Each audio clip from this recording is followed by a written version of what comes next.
Ink T to the G, and I'm here with the most beautifulest in the world at the chef Rosanna. This is one half of Team Hallenzano, and we are actually here back on our reaction stream. You guys gave us some good response, right, about the Mr. Ballin? Yeah. Like, so, yeah, they gave us a good response about it. So they told us to do another one. Yeah, so he just dropped one a couple hours ago, and we're going to be the first ones probably to do the reaction. So without wasting any time, we're going to get into it. So this one says, avoid these three common places if you want to live. Let's go. Okay. I know, right? Sounds crazy, right? Avoid three common places if you want to live. I would say, wait, what are the three common places that you would want to avoid, that you would think you would want to avoid if you want to live? Really? Yeah. I'm thinking forest. I don't know. I'm thinking jail, pig farm, underwater. Okay. Like that's what I got. What do you got? I don't know. I said forest. That's serious. That's serious. Around people. Around people. Hey, that's real. Hey, y'all, we can't trust y'all. All right, no worries. Let's get into it. Park. I don't know. Park always look creepy, especially nighttime. That's true though. It's always around something around the park. And there'll be some creepy people at the park too. That's real. It's real. Even during the day. Yeah, hello. I mean, especially in today's times, unfortunately. Yeah. But that's real. Okay. So those are the three. Okay, so we got our three places. If you want to live. So we avoided the park. We avoided the forest. We avoided people. I said I'm avoiding pig farm, prison, and what was the other one? Underwater. Okay, cool. Damn, why I got so many numbers? It's supposed to be 6. All right, cool. So anyway, without wasting time, man, let's get straight into this, man. Let's get it. Today, we're going to look at 3 places you can't go and people who went there anyways. But before we get into those stories, if you're a fan of the strange, dark, and mysterious delivered in story format, then you've come to the right place because that's all we do, and we upload once a week. So if that's of interest to you, the next time the like button says they need to replace their tires on their Toyota Corolla, offer to do it for them and to pay for them, but make sure you replace their tires with enormous, oversized monster truck tires. Also, please subscribe to our channel and turn on all Okay, we got that one, right? We usually don't get I usually don't get it sometimes when he says like but we got that one. Made sense, right? Yeah. Awesome. Let's go. Notifications so you don't miss any of our weekly uploads. Okay, let's get into today's stories. The pilot. On the evening of March 22nd, 1994, a 40-year-old, very experienced airline pilot named Andrei Danilov walked into the cockpit of a huge airplane that he was about to fly out of Moscow. Once he was in the cockpit, he said hello to the 2 other pilots he'd be flying with that night, and then Andrei took a seat in the captain's chair. Now, this flight tonight was going to be a very routine 13-hour trip to Hong Kong, something Andrei and these other 2 pilots had done many times before. But this night, Andrei was totally dreading this trip because one of the pilots he'd be flying with that night was a guy that Andrei just could not stand. His name was Yaroslav Kudrinsky, and he was going to be the relief pilot. Don't you always hate when you have to work with somebody you don't like? It could be a regular shift, and you're like, "Oh, I got to work with Western man." It's way more. That makes it a rough 8 hours, don't it?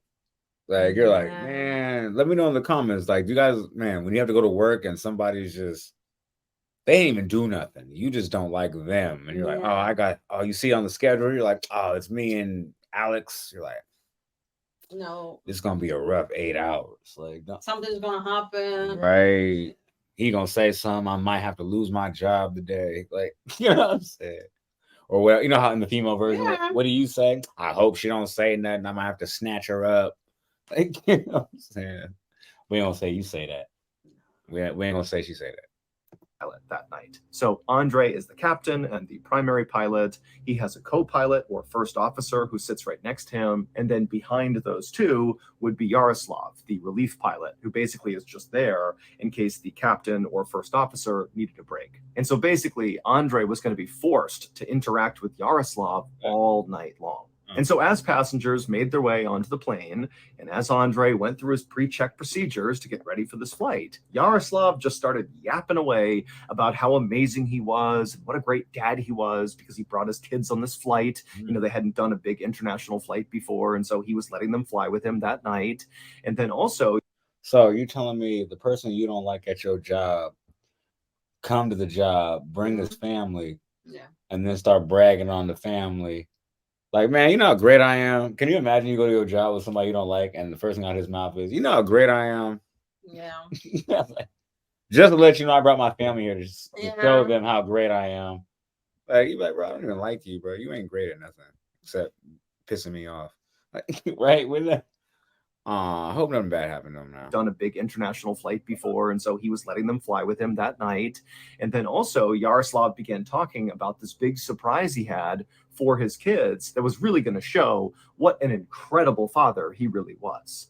Now, Andre and the first officer were listening to Yaroslav, but they were basically just completely ignoring him. They're not responding to him. They're not feeding into what he's saying. But Yaroslav didn't care. He just kept on rambling on and on and on about how amazing he was. And so finally, Andre got clearance to take off. And so even though Yaroslav was totally annoying him, he was able to take off. And they went up to their cruising altitude, and they began making their way towards Hong Kong. And the whole time, you know, Yaroslav's just going on and on and on. And finally, 5 hours into this trip, Yaroslav is still just going on and on and on. And Andre has just had it. He cannot stand to be around this guy anymore. And so finally, Andre turned around and just cut off Yaroslav, who was mid-sentence about some anecdote about how strong his son was and what a talented wrestler he was. And so Andre just cuts him off and is like, Yaroslav, take over. I'm taking a break. I'm going to go sleep for a bit. And so Yaroslav would. Hey, I was just thinking about some of my old friends, like, or not my old friends, like some of my older relatives, like, if they would have said something like, my son is so great, my son is so great, like, in our culture, like, you already know, we probably would have been like, oh, he ain't that great, my son will beat your son ass, like, like, you know what I'm saying? I thought about some funny shit, but I don't know how they do it in their culture. I was just thinking about that. Like, Yaroslav, take over. I'm taking a break. I'm going to go sleep for a bit. And so Yaroslav would stop what he was doing. He would stand up. He would take his seat in the captain's chair, and he would take over flying the plane. And so Andre got up. He left the cockpit. He went to the very back of the plane in the main cabin to this row of seats that was reserved for him and the other pilots. And he got in there, and he laid down, and he closed his eyes. But just a couple of minutes after closing his eyes, Andre began to feel the plane begin to bank hard to one side. Now, Andre couldn't really remember if this was the time they were supposed to be turning or not, but it just felt like this turn was more aggressive than anything he anticipated at any point in this journey.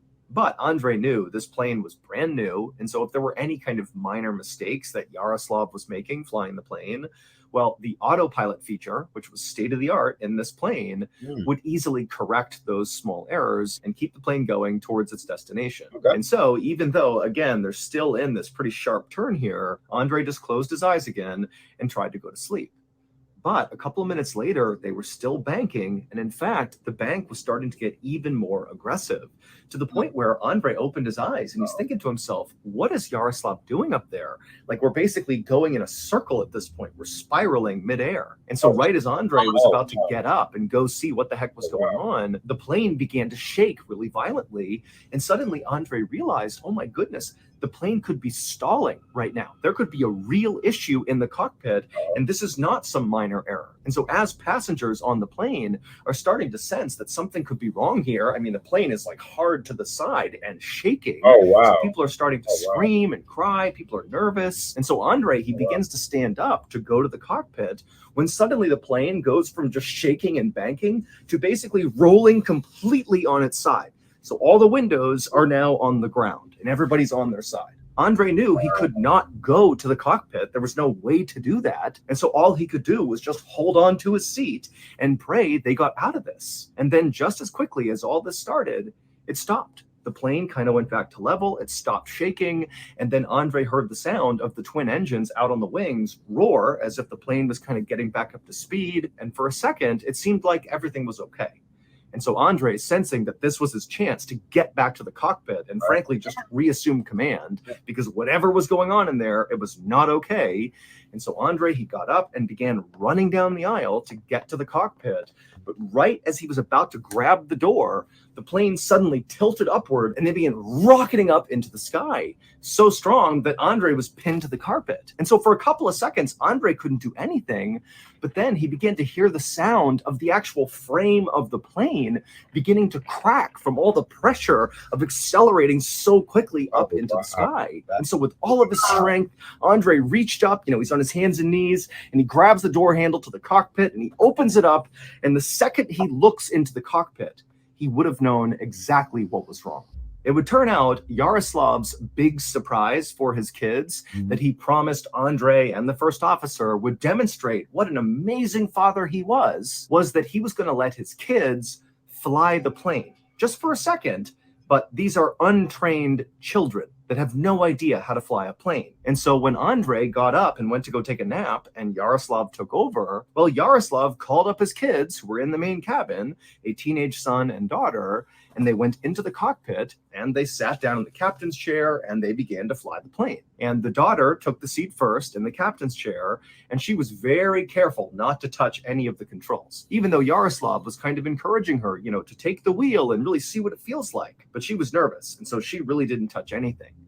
But then Yaroslav's son, when he sat down in the captain's chair, he did grab the controls and he pulled on the wheel hard enough that he somehow disengaged the autopilot feature, and nobody noticed. And so as Yaroslav's son is yanking forward and backwards on the yoke, so the steering wheel of the plane began going in all these crazy directions because there was no autopilot to stop it. And by the time look at that trajectory where you see the plane going. That's That's crazy. wild. Can you imagine being a passenger on that? Like, That's crazy.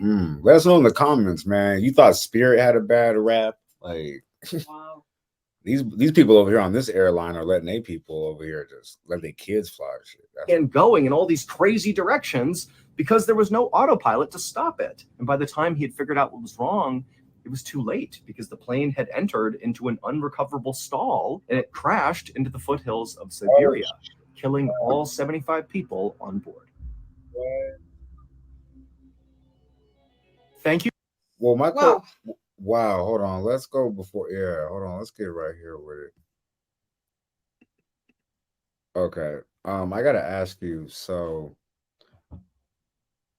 if they killed everybody on the plane, who told them that story? I don't know. Okay, cool. But yeah, what'd you think about that? Recorded in some way? Or maybe black box, maybe something. Yeah. Yeah, it makes sense. Yeah, but one question. Yeah. Why did that? It was a pilot. Mm-hmm.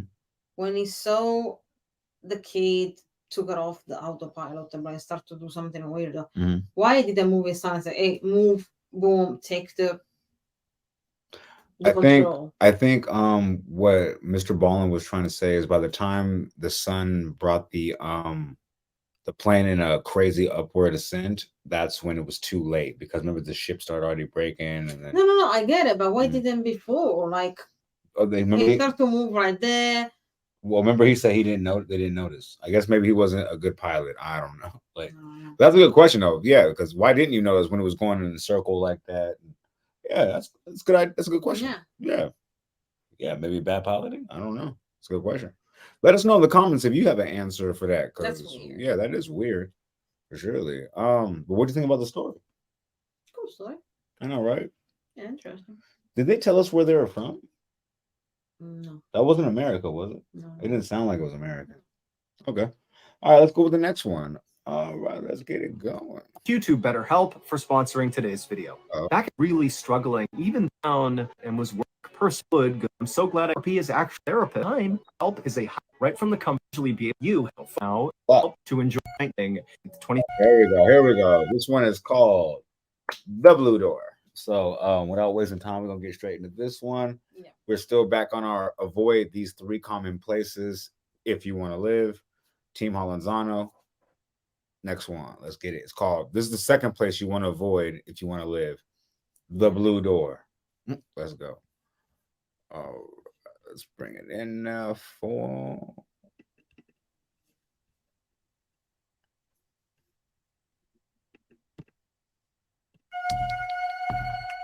On the morning of September 19th, 2013, a man named Mark Casey sat with his girlfriend, Lynn Spalding, in the triage area of the emergency room at San Francisco General Hospital. A nurse took Lynn's temperature and her blood pressure while Mark tried to explain what had been going on with Lynn over the past few weeks. Lynn, who was now 57, had been dealing with this really intense stomach pain. And so she had gone to the doctor and she had been diagnosed with a urinary tract infection and she was given antibiotics for it. But despite taking those antibiotics, it didn't get rid of the stomach pain. And in fact, her stomach pain was only getting worse. She was losing weight and she just seemed really frail. But despite her condition obviously getting worse every single day, over the past few weeks, Lynn had basically refused to go back to the hospital, despite Mark saying, we really got to go. You're getting worse. We got to have you looked at. Right. But she just kept saying no. And then finally, when Mark noticed Lynn was now becoming somewhat despondent, like he would try to talk to her and her eyes would glaze over and she would look off into the distance like she didn't even hear him, Mark had just looked at Lynn and said, you know what? I'm taking you to the hospital. And so he put her in the car, he brought her to the hospital. And now that he was here, he had to explain what was going on because Lynn was still despondent, just kind of staring off into space and very likely having no idea what was going on. And so after Mark gave all the information to the nurse said that, okay, Lynn needs to be admitted to the hospital. And so after a short wait, an orderly came over and pushed Lynn's wheelchair up to the 5th floor where she'd be staying. And Mark went with them. And then once in the room, Mark helped Lynn get settled in her bed. And again, Lynn is just kind of staring off into space, not really paying attention. And then a whole team of nurses and doctors came in and hooked Lynn up to IVs and different machines to make sure they could monitor her. And then at some point, one of the doctors pulled Mark aside and said, we think Lynn is dealing with some kind of infection. And so what we need to do is run some tests to figure out what this infection is. And then hopefully we can treat it. And so Mark said, okay, that sounds great. And then all day, Mark sat right next to Lynn and held her hand as the medical team came in and out of the room running all these tests. The following day, the medical team still didn't know what was wrong with Lynn. The tests they had run so far were inconclusive or were negative. Now, the biggest issue with Lynn was not trying to figure out what infection she had or how to cure her. Instead, it was, how do we keep Lynn in her hospital room? Because on this second day that Lynn was at the hospital, despite being very despondent still, any chance she got, she was getting out of her bed and trying to escape her room. Wow. And so the medical team, they kept having to go find her and bring her back to her room. And they tried to explain to her, like, Lynn, you're sick. That's why you're here. You need to stay in your room. But Lynn clearly was just not getting it. She was just not there. And she would just say to the team, I want to go home. I just want to go home. I want to go home. And they would say, well, Lynn, you got to get better first, and then you can go home.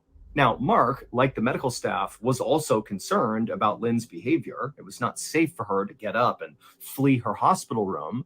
But Mark kind of secretly thought, maybe this is a good sign, because the day before, Lynn couldn't even walk on her own. And now today, she's walking around on her own, trying to escape the hospital, which is bad. But, she's ambulatory. That's going to be a good sign. And also, Mark was thinking that because Lynn was fleeing her room over and over again, she's going to get even better medical care because the staff has to be super focused on her. And so Mark was feeling kind of optimistic that Lynn was on the road to recovery. The next morning, so now Lynn has been at the hospital for 2 days at this point, a nurse went into Lynn's room to check on her at about 10:15 a.m.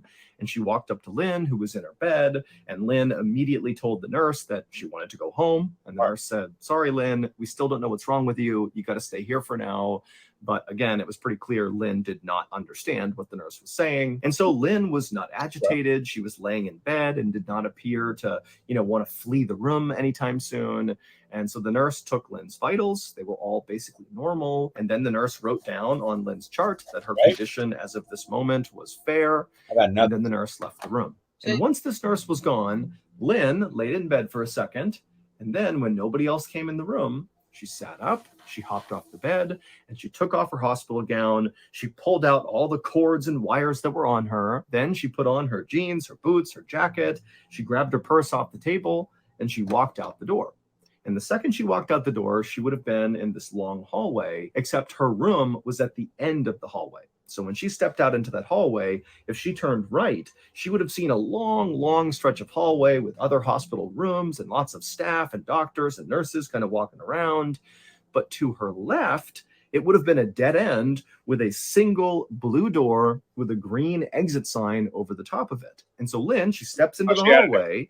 She looks down the long side to the right, and she looks to the left. She sees the blue door, and she goes to the blue door. She opens it up, and she disappears inside. When the nurse came back to Lynn's room and saw she wasn't there, she reported Lynn missing. Now, remember, the hospital was well aware of the fact that Lynn had been trying to escape for the past 48 hours, and so nobody was really shocked by this. In fact, the hospital, their first move was to contact Mark, who had actually gone home the night before to get some real sleep and to take a shower. And so they contacted Mark and they said, hey, Lynn's not here. Is she with you? And Mark was like, no, I'm home. She's not here. I have not seen her. I haven't talked to her. I have no idea where she is. And so the hospital at this point began this huge search in their building, just checking the entire property for Lynn, but there was no trace of her. And so the police were contacted and they launched a search both of the hospital grounds and also of the surrounding areas. And they too could not find a trace of Lynn. It was like Lynn just vanished into thin air. That is until October 8th, 2013. So 17 days after Lynn had strolled through that blue exit door. On that day, October 8th, a hospital maintenance worker was walking down the long hallway in the hospital, not on the 5th floor where Lynn was staying, but one floor below, so on the 4th floor.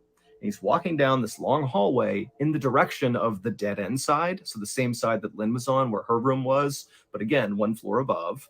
And the maintenance worker, he walks all the way to the end of this hallway on the 4th floor, and he arrives in front of the blue door with the green exit sign above it. Again, this is below where Lynn was, but it looks the same. And the maintenance worker, he opened up the door, and when he looked out of the 4th floor door, he just froze because what he was looking at just seemed impossible. And then he had this urge to scream, but he knew there were all these patients and kids and doctors and stuff in the hallway behind him, and he didn't want to scare anyone. And so very quietly, he reached down and grabbed his radio, and he called for help. In order to explain what happened next, you need to look at this picture.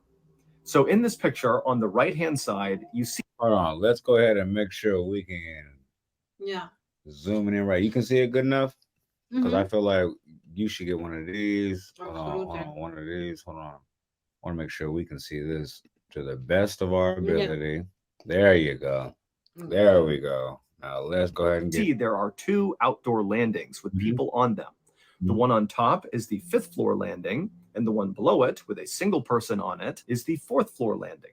And to get onto these outdoor landings, you have to walk through those blue exit doors at the end of those hallways. These blue doors are emergency exits. And so when you go out these blue doors, once they shut, they lock automatically.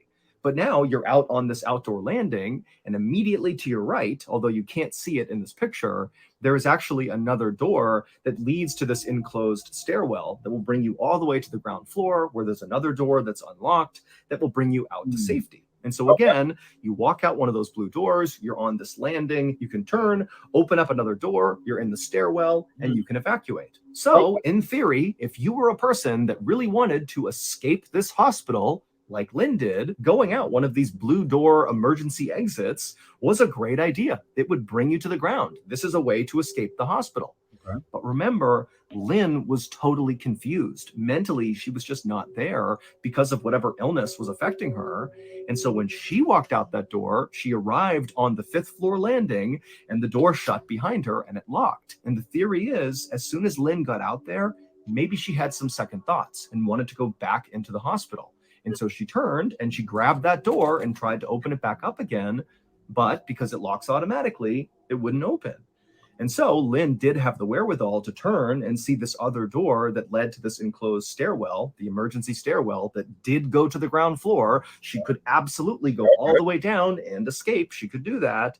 She went into the stairwell and she went down one floor to the 4th floor landing. And when she got there, she left the stairwell and she went to that door that would lead back into the hospital on the 4th floor.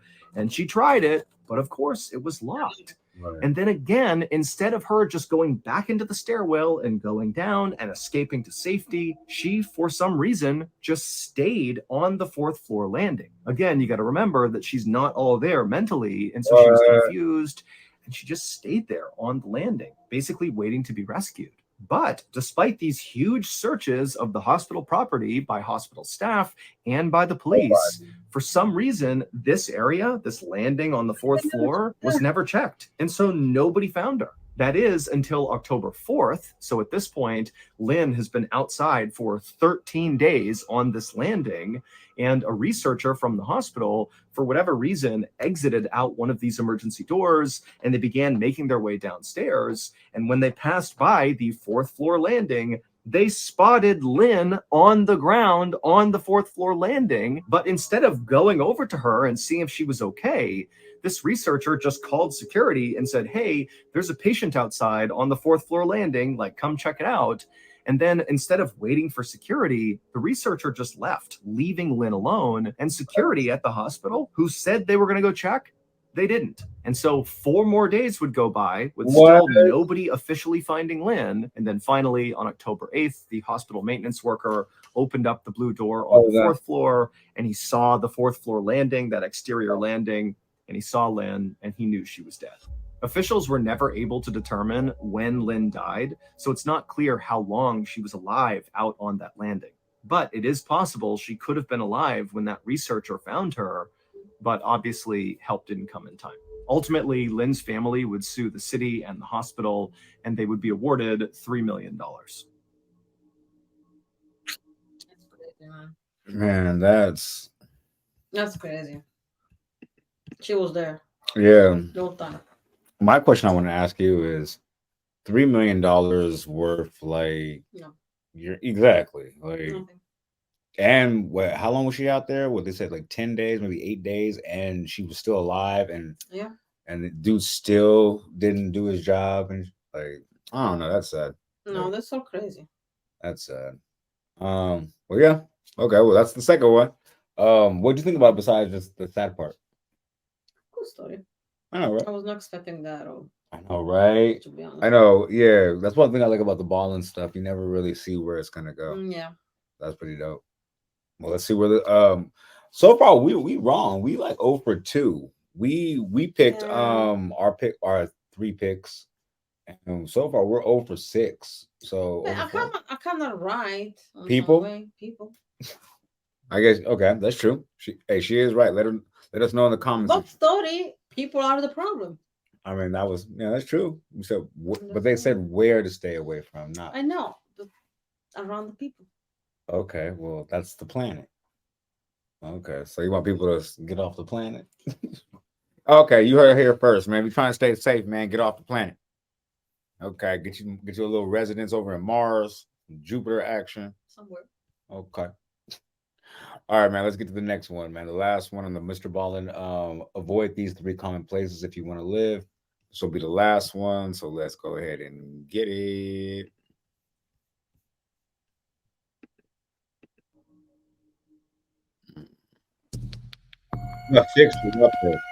Don't say you can't even stay in your house no more. You can't even live in your house no more. Yeah.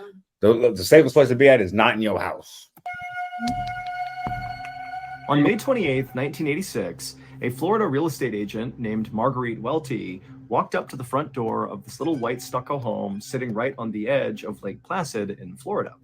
Marguerite pulled out a key from her pocket, she unlocked the door, opened it up, and then she turned around, and standing right in front of her were her clients, this young couple named Lois and Richard Goodman, who were thinking about buying a vacation home. And so this was one of the homes they were checking out. And so Marguerite smiled at her clients and gestured for them to come inside. The house sat at the end of a quiet, shady street lined with huge trees and other small vacation homes. And a lot of these vacation homes were cute. You know, that's a cool little starter home. Little you know what I mean? A little starter. Like, you know what I mean? Ain't got they got kids. You said they had kids, right? Not yet. Exactly. Cool little starter home. Yeah. Like, definitely. You know what I mean? Get your little home. You know what I mean? Stack some money. Sell that. You know what I mean? Move. Yeah, a cool little starter. To come inside. The house sat at the end of a quiet, shady street lined with huge trees and other small vacation homes. And a lot of these vacation homes were perfectly manicured and beautiful, but the house they were touring today was not. It was unmaintained and overgrown. The paint was chipped and fading.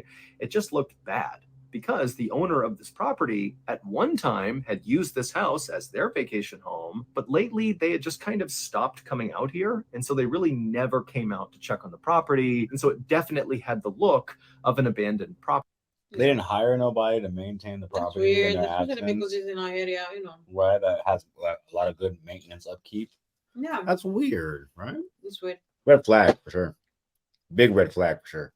And now the owner didn't even know if they could fix it anymore. And so they decided they would just sell it and let somebody else deal with it. And so Marguerite led Richard and Lois into the house, and she brought them right into the carpeted living room. Let me ask you a question. If that's what the owners wanted to do on their property, which is their right, let it go, whatever. Yeah. Doesn't that bring the price down? Absolutely. Because I'm not gonna buy a property. Are you guys It's not like a ready to go in property, right? I gotta do some work myself before I can even bring a bag of suit luggage in here. Yeah. Okay, I was asking because that's what I would think. Because I'm like, okay, cool. You're asking for what? Yeah, but it's super weird they even stopped to use it as a vacation house, right? Red flag. Oh, I didn't even think about that part. Yeah, red flag. Let's see what they're talking about. Ooh, red flag. And so Marguerite led Richard and Lois into the house, and she brought them right into the carpeted living room. And the house was very musky and dark. All the windows were shut and all the blinds were drawn. And so Marguerite kind of instinctively walked over to the windows and began opening up the curtains and opening up the blinds, letting sunlight into the house. And so as this room is suddenly being lit up by the sunlight, behind her, Marguerite hears Lois and Richard start to laugh at something. And so Marguerite turned around to see what was so funny. And when she saw what Lois and Richard were laughing at, Marguerite did not think it was very funny. In fact, she thought the fact that they were laughing right now was kind of rude, especially when you considered what this couple had asked of Marguerite. They had come to Marguerite and said, hey, we want to buy a vacation home. It needs to be perfect. It needs to be on the water. It needs to have this and this and this. But we have a tiny budget. Go find us homes. And so Marguerite had really struggled to find vacation homes that were in their budget. But then she had found this diamond in the rough, this house on the coast of Lake Placid. It had 3 bedrooms, 2 bathrooms. It had a garage, direct access to the water. It even had a boat dock. I mean, this house was perfect. Now, of course, this house had obvious downsides, like the fact that it was clearly a fixer-upper. I mean, anybody who bought this home would have to put a lot of work into just making it livable. For that area, for the location, especially with the significant price drop. Oh yeah. That sounds like a steal. Definitely a good diamond in the rough. Anybody who bought this home would have to put a lot of work into just making it livable again. And then also there was a distinct weird vibe about the property itself. Because the owner was never there, they had covered all the furniture inside of this home with white sheets, which kind of gave it a sort of haunted house vibe. And then also there was virtually nothing of value inside of this home because, again, the owner was never here. But for some reason, there was this super intense security system on the house. I mean, there was cameras everywhere and the windows had metal bars over them. And so the aesthetic inside and outside this house was not a good one. But again, Marguerite felt like if they could just look past the negative stuff, this was really the perfect place for them. But now here Marguerite's clients were laughing away at the kind of goofy interior of this home. Oh, okay. It's like they were being totally disrespectful both to Marguerite and frankly to the owner of this property. I mean, this is a good opportunity. What are you doing? But ultimately, Marguerite couldn't force her clients to be appreciative of this. And so she just kind of laughed along with them, but then very quickly changed the subject and told them, hey, let's go walk around the rest of the house. Make sure you see the whole place before you pass judgment. But Marguerite only had to lead Richard and Lois around the house for a couple more minutes to figure out they definitely were not in the market for this house. They could not look past the bizarre kind of spooky almost atmosphere inside the house and how run down it was. So they were just not going to put an offer on this house, and Marguerite knew it. And so even though Marguerite was definitely frustrated, she told her clients, don't worry about it. I'll go back to the drawing board. I'll find more properties and we'll check those out. And so Marguerite led Richard and Lois out of the property. She shut and locked the door behind her, and then she and her clients left. 2 days later, on May 30th, 1986, the owner of this rundown old vacation home came by to check on the property. Basically, because they were trying to sell it, they just wanted to go up and make sure there were no obviously bad things about the property. Okay. They knew it was in rough shape, but they're just doing a sanity check. And so they get to this property, they open up the door and they step inside, and right away the owner is hit with this horrible smell. Now, the owner knew it normally did not smell great inside this home, but this smell he was smelling now was just so bad. It was so pungent.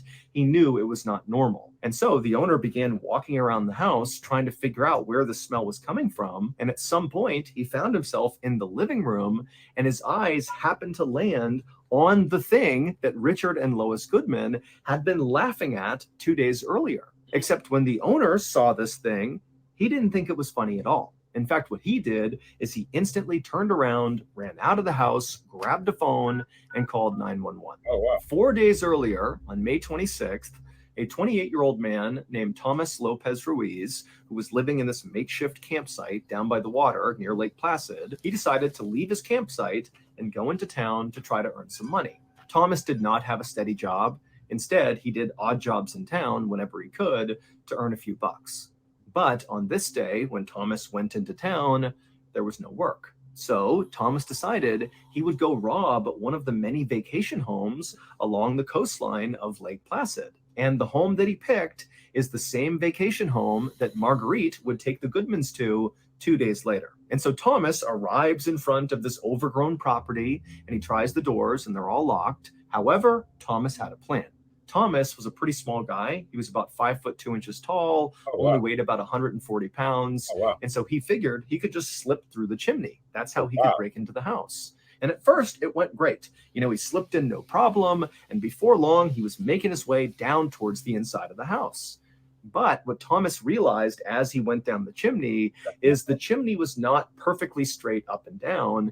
Instead, it was sort of tapered, where at the top it was wide, but the deeper you got, so the farther down you went in the chimney, the narrower the inside of the chimney got. And so when Thomas was almost all the way down the chimney, he got stuck. He could not get the rest of the way down, but where he got stuck, he couldn't grab the top of the chimney. He couldn't pull himself out.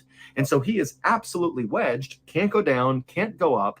And making matters even worse was every time he exhaled, his chest would shrink a little bit, and that would cause him to slip a little bit farther, a little bit deeper into the chimney. And then when he would try to breathe in again, his chest would not be able to fully expand again. And so basically, every second that went by, Thomas was sinking lower and lower and lower by little bits, making it harder and harder and harder to breathe. And you got to figure that he was screaming for help, which again was causing him to breathe a bunch, causing him to sink even farther. And so it would have made breathing extremely difficult. And so Thomas is like in this absolute claustrophobic nightmare. And without outside help, he had no chance of survival. 2 days later, Marguerite Welty brought the Goodmans into that property, and she would open up the blinds, and sunlight would come into the living room, and Marguerite would hear Lois and Richard laughing at something, and she would turn around, and she would see they were pointing at the fireplace, and visible in this fireplace were two legs dangling down inside the chimney. They were not so far down that they were touching the ground. They were just kind of suspended in the air. And Lois and Richard, based on the way the house looked already, the kind of spooky vibe, those white sheets over all the furniture. There are these bars on all the windows. Everything is dark and dirty and kind of gross. Like there's this haunted house vibe to this place. And they're thinking, this must be a Halloween decoration or some sort of prank, a mannequin kind of jammed up into the chimney, maybe to look like a robber breaking into your house or something, that the owner never took down, because clearly the owner stopped taking care of this property. And so it kind of makes sense that these decorations would be left out. And so Lois and Richard are laughing at this Halloween decoration. And Marguerite, she looks at the legs too, and also thinks they're just some Halloween decoration, doesn't think anything of it. And so finally they end up leaving, and that was it. But as I'm sure you all have guessed, of course, those legs were not mannequin legs. Those were Thomas's legs. And in fact, the creepiest part about this is Thomas may have been alive during the house tour, The autopsy showed he actually did not die of asphyxiation, so he didn't suffocate. He died from dehydration, which takes about 2 days, and this house tour was about 2 days in. And the day prior to the house tour, a neighbor had been outside and they thought they heard someone yelling inside of the property, but for some reason, the neighbor just didn't do anything about it. And so there's a pretty good chance Thomas was barely alive as they were touring the house. But, by the time the owner came back 2 days later and smelled that horrible smell, Thomas had passed away, and that smell was the smell of his body decomposing. Also, just to close the loop on this, it's not clear why the homeowner had that really aggressive security system with the bars on the windows. He just did. What do you think about that one? Well, I'm gonna say sometimes people don't have to be Robert. That's it. Like, we're just thinking about the fact of like, dude, because when he said dude fell down the chimney, and then every time he breathed, he kept like shrinking in. Yeah. So I'm thinking like, okay, he'll be dead in like, or unalived in like 30 minutes, an hour. Yeah, I thought it was like, yeah, they're talking about, yeah. No, it was there alive. Like, yeah, that's why. For 2 days. And the crazy part is though, he was so close. His feet were almost there. Like he almost made it. Like, yeah. But wow. Like you said though, stop. Stop the bullshit, man. Yeah, when you play stupid games, you get stupid prizes. Like, but yeah, that was Team Hallenzano though, wrapping up another episode of Avoid These 3 Common Places If You Want to Live, and that was part 37. And this is our second stream that we have ever done. So thank you for tuning in with us.